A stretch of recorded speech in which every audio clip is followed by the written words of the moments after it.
Hello and welcome to City Insights. I'm Beth Batson. We've been sitting down with key members of our city management team to talk about what's happening in the electric city. We're honored to have as our guest today Jim Stewart, Chief of Police for the City of Anderson. Welcome, Chief. Thank you for having me today, Beth. You have spent your entire career in law enforcement. Talk to us a little bit about your background. Well, surprisingly enough, law enforcement wasn't my first career chosen path. When I went to college, journalism was actually my chosen path, and somewhere along my junior year in college, I switched to political science, and my minor was criminal justice, and I went to Washington, D.C. and served an internship for Strom Thurmond, and I had planned on headed back to Washington. The economy kind of stalled out a little bit, and I was fortunate enough in applying for jobs. Always had a great respect for law enforcement growing up, and I was able to be hired by the Anderson Police Department.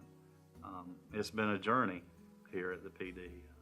Done a little bit of everything. I've worked with the community policing. I've had a K-9 for 3.5 years, managed patrol, been a detective, and most recently, the last 4 years, I was captain.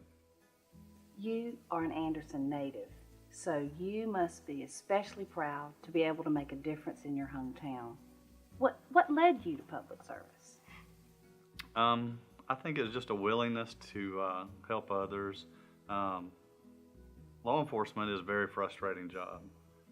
Sometimes we go home at the end of the day wondering if we really made any difference, but the one time you save a life or put a bad person away, or when you're able to help someone basically that's not able to help themselves, it makes all the difference in the world. I say it's very frustrating at times, but for me, what turns that around, if you take the time to talk to a small child, usually that brings a smile back to my face. We appreciate that and admire and respect you for that. You're in your first year as chief. Yes, ma'am. What has surprised you?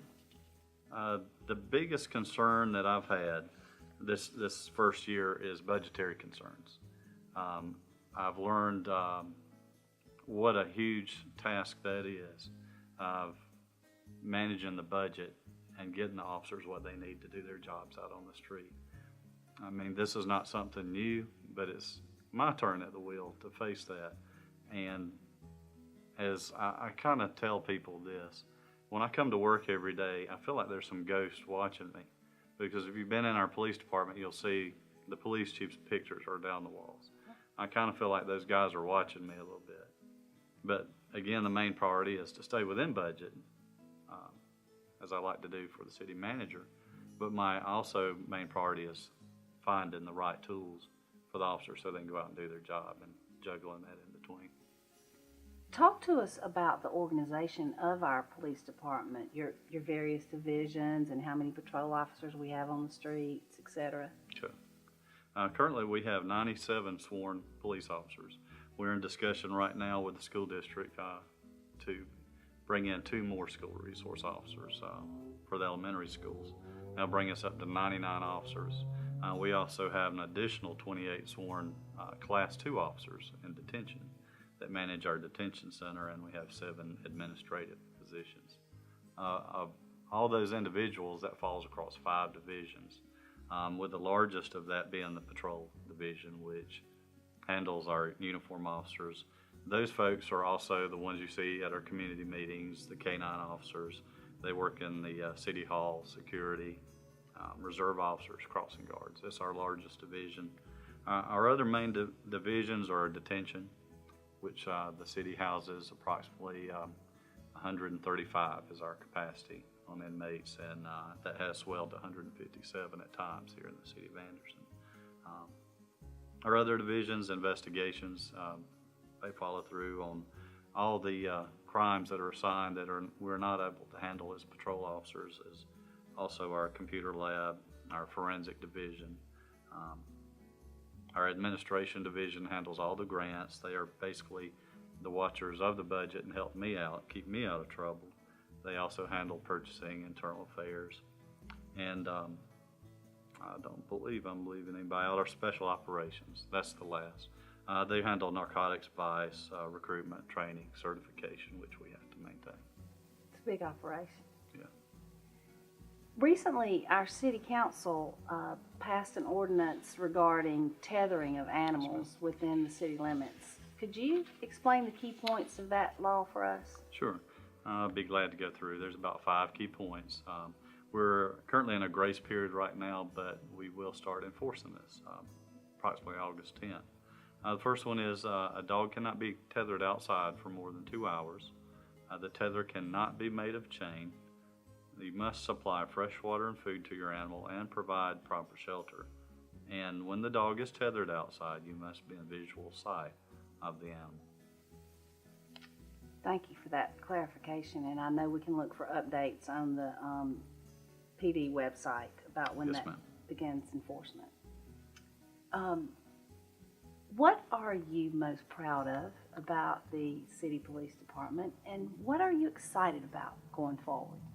Well, last August I was named interim chief, but it was just this past March that we went through the process, and I became the actual police chief for the city. We've started some new programs. First time ever we started true crime analysis with the city. We started that with the books in June. And tell you a little bit about that is to attack the emerging crime patterns that are happening that are unique to each geographic area. City was divided into zones by land boundaries. We moved that to the councilman or council's districts by wards, and that way it's separated by population. It's a little bit easier for our officers to handle an area. And people may think that officers just aimlessly are roaming the city, but they're not. They're responsible for a very certain section of patrolling and keeping that area, and they answer the calls in that area daily. Doing that, our crime analyst, who is Kelly with the city, she's able to identify the crimes that are occurring, where these crimes are being committed, and it provides this information to the officers at roll call the very next day. It's a critical element for us to track offenses and reduce the amount of crime. Anything else you'd like to share with us today? Well, there are currently 11 community groups here in the city of Anderson. At times I will attend those, but we do have an officer at every community meeting. And I would urge the citizens to become involved in a community group in their neighborhood. There is one for every area of the city. It is on our website. It will tell the date and times. If that's not available, you may contact us and we can update you as to when the next meeting will be. Some meetings are monthly, some are quarterly, so they meet every 3 months. Just a couple of things. I would urge people to visit our website, andersonpd.com, and it will update current activities, and I would also urge them to join our Facebook page. On our Facebook page, we put the daily crime mapping out to the public, so anyone in the public can see what happened the day before, and we're also putting the daily arrest out, and it will list the charges and what the person was charged with. If citizens have questions or suggestions for you, Chief, how can they reach out to you? You can call down to the city. My number is listed, and you can schedule a meeting with me to meet one-on-one. Also, you can contact me by email or what I just mentioned, Facebook. Feel free to reach out to me on Facebook. That seems to be the tool that everybody's using now. I'll be glad to answer or meet with somebody. Great. Thank you so much, Chief, and thank you for your service to our city and for what you and your entire department do to make us feel safe every day. Thank you. And thank you for joining us here on City Insights. If you have questions or comments, please feel free to contact us at currentbuzz@cityofandersonsc.com. Thanks, and have a great day in the Electric City.